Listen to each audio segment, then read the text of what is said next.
Hello, everyone. Today we're going to review exam prep question number 309.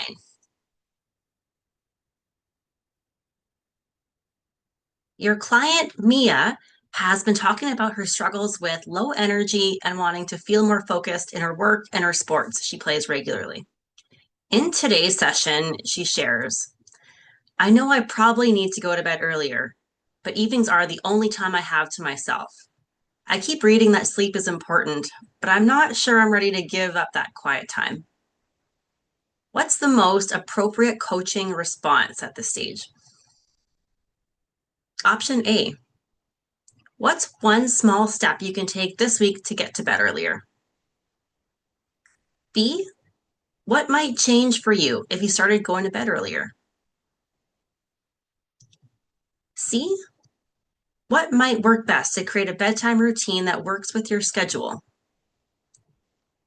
D, you mentioned enjoying your quiet time. How important is that to you right now? Or E, if you tracked your sleep for a few nights, what might be helpful to you with that information? So in this particular question, we want to be thinking about the competency around goals and implementing action. In particular, thinking about the trans-theoretical model, the stages of change. And what the competency states is that the coach should be able to recognize the client's likely stage of change and also know which techniques to apply given that likely stage of change. Because in this question, it's asking for what's the coaching response at this stage, that's part of it, to recognize what is that likely stage of change the client's in and how to approach it. The other part of our coaching competencies is the motivational interviewing concepts in general. So thinking about what kind of change talk might be coming out in these kinds of questions.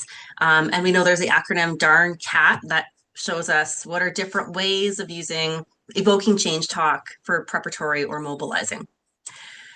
So when we look back at the response options, in the question, we see some of the key words that Mia shares is, I know, not sure I'm ready. So we see some level of ambivalence there. So that can signal that it's likely contemplation. She's aware and yet not ready.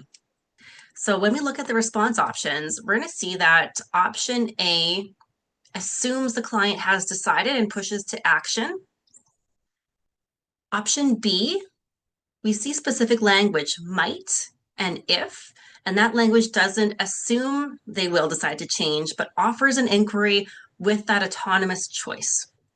It's going to explore reasons for change, which can be a way to evoke change talk in B. Option C, we also see the assumption that the client's decided and pushes to action in the form of a question. Option D, it explores the importance.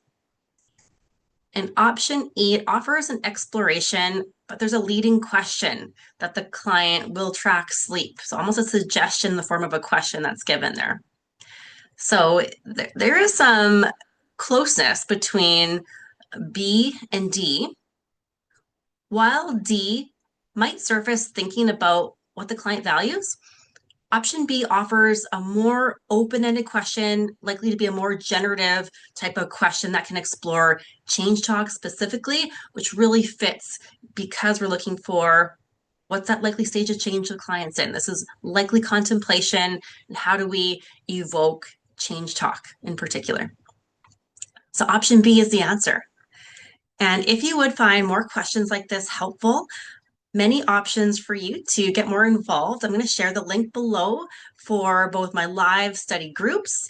There's also a self-paced virtual course with a video series walking through many questions just like this with mini practice tests included.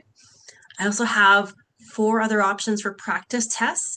One of them is a full 150 question timed simulation to help you get ready for this test, as well as flashcards. So I'll pop the links below, and you can always reach out if there's any questions you have about what's available to help you get ready for the test.